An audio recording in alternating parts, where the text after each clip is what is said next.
আপুর সাথে একটু জানতে চাই যে এখানে তো মেল ফিমেল বোথ পথ শিশুদেরকে নিয়ে আসলে আপনারা কাজ করেন এবং যেই বয়সটা সেই সময় কিন্তু তাদের একটা খুব বড় ধরনের একটা পরিবর্তন কিন্তু আসে শারীরিক মানসিক।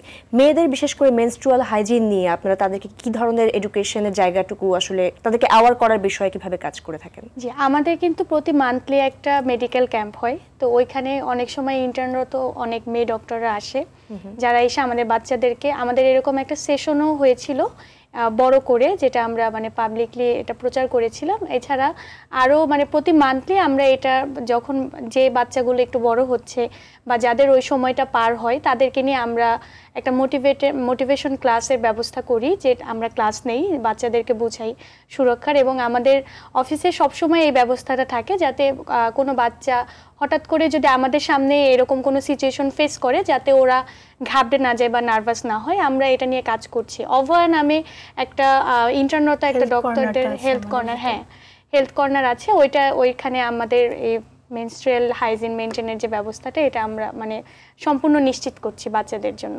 অসাধারণ। সেই সাথে আরও জানতে চাই যে পরিবারের যে একটা সাপোর্ট, এটা কিন্তু আমরা কোনোভাবে অস্বীকার করতে পারি না। আমাদের প্রত্যেকের জায়গায় বড় হওয়ার ক্ষেত্রে কিন্তু ফ্যামিলি সাপোর্টটা অনেক বেশি ইম্পর্টেন্ট। এই বাচ্চাদের ক্ষেত্রে কিন্তু অনেক বেশি সেটা সীমিত জায়গায় থাকে। পরিবারকে কিভাবে আপনারা আসলে মোটিভেট করেন বা একসাথ করেন, উদ্বুদ্ধ করেন?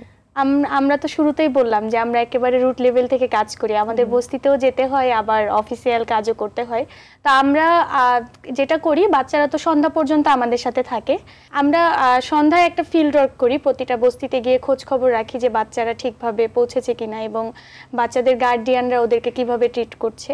এবং আমরা প্রতি মান্থলি আমাদের অফিসে একটা গার্ডিয়ান মিটিং রাখি, প্রত্যেকটা ক্যাম্পাসে আমরা গার্ডিয়ান মিটিংটা করি যাতে বাচ্চারা তো মোটিভেট হয়, ওরা তো থাকেই সারাদিন, বাচ্চাদের গার্ডিয়ানরাও যাতে আমাদের উপর ভরসা করে এবং ওনারাও যাতে বুঝতে পারে যে না, ওনার বাচ্চারা এখানে এসে সুরক্ষিত থাকছে, নিশ্চিন্তে ওনারা যাতে বাচ্চাদেরকে এখানে পাঠাতে পারে। এই জন্য আমরা প্রতি মান্থলি একটা গার্ডিয়ান মিটিংও রাখি, যেটা স্কুলে হয়, এবং আমরা বস্তিতে গিয়েও প্রতিদিন ক্যাম্পেইন করি। জানতে চাই যে গার্ডিয়ানের সাড়া কেমন থাকে, মানে তারা কতটুকু পজিটিভ, বা থাকে না যে অনেকেই তো আপনি একটু আগে বলছিলেন যে তাদেরকে দিয়ে তো আসলে কাজ করে তাদের এক্সট্রা অর্থনৈতিক মানে জায়গাটুকু হয়তো আরো এক্সপ্লোর করা যেত, তো সেখানে আসলে গার্ডিয়ানদের চিন্তা ভাবনাগুলো কেমন? মেহবুবা যেটা বললো যে আমরা প্যারেন্টস মিটিং করি মান্থলি, আর সেটা খুবই গুরুত্বপূর্ণ। আসলে বাচ্চার সাথে এবং তার গার্ডিয়ানের সাথে কানেক্টেড থাকাটা খুব জরুরি, যে আমরা বাচ্চার থেকেও ফিডব্যাক নিচ্ছি যে তোমার ফ্যামিলি কী করছে, আবার গার্ডিয়ানের সাথে যখন কথা বলছি তখন তার থেকেও একটা ফিডব্যাক নিচ্ছি যে বাচ্চাটা আসলে বাসায় গিয়ে পড়ছে কিনা বা ওই পড়ার সময়টা তাকে দেওয়া হচ্ছে কিনা।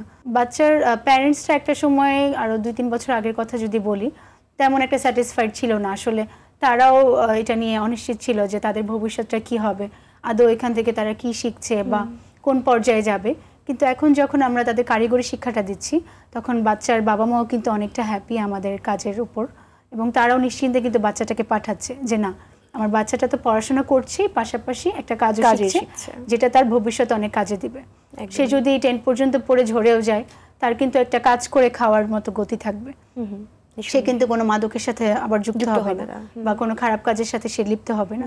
সেই জায়গাটা থেকে আমরা আমাদের 100% দেওয়ার চেষ্টা করছি যে একটা বাচ্চা যেন দিন শেষে কিছু ইনকাম করতে পারে, যাতে তার পরিবারের পাশে দাঁড়াতে পারে, এবং পরিবারটাও কিন্তু এখন সেই বিশ্বাসটা করছে যে না, আমার বাচ্চা কিন্তু এখন সে একটা দক্ষ মানুষে পরিণত হচ্ছে। সুতরাং পারিবারিক সচেতনতার জায়গাগুলো অনেকটুকু বৃদ্ধি পাচ্ছে, অনেকটুকু আমরা করতে পেরেছি, এবং বাবা মারাও এখন অনেকটা সন্তুষ্ট আমাদের কাজের উপর। আশা করি যে আমরা এই বাচ্চাদেরকে অনেক দূরে নিয়ে যেতে পারবো। একদম, এবং এই কার্যক্রম অব্যাহত থাকুক। আপু, জানতে চাই যে আমরা কিন্তু যে কোনো জায়গা থেকে এখন বেশি খুব শিক্ষার জায়গা যদি বলি, শুধুমাত্র প্রাথমিক শিক্ষা বা পড়াশোনার এই বিষয়টুকু অনেকটুকু ফোকাস করে থাকি, কিন্তু এই যে পারিবারিক মূল্যবোধ, নৈতিক মূল্যবোধ, সামাজিক যে অনেক বিষয়গুলো, শিক্ষাগুলো আছে, আদব শিক্ষার যে বিষয়গুলো, সেগুলো কিন্তু খুব কম আমরা চর্চা করি।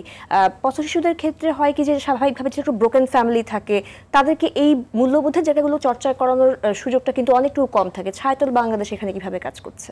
আমরা একটা বাচ্চাকে যখন অ্যাডমিট করি বা লিস্টেড করি, তখন কিন্তু তাকে প্রথমে আমরা বই দিই না।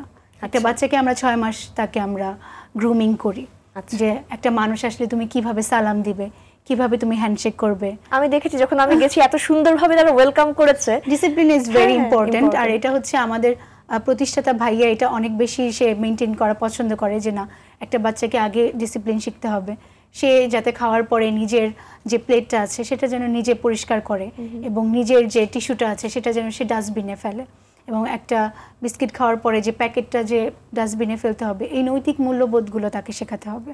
এবং কিছু হওয়ার আগে তাকে সবার আগে তাকে ভালো মানুষ হিসেবে একদম পরিণত হতে হবে। এটা অনেক বড় একটা বিষয়, যেটা আমরা বাচ্চাকে জিজ্ঞেস করি তুমি কি হতে চাও, সে কিন্তু অ্যান্সার দিবে আমি একটা ভালো মানুষ হতে চাই, এবং যেটা খুব বেশি ইম্পর্টেন্ট। সকালে এসে একটা বাচ্চা কিন্তু ফার্স্টে অ্যাসেম্বলি করে, তারপর সে তার ক্লাসরুমে যায়।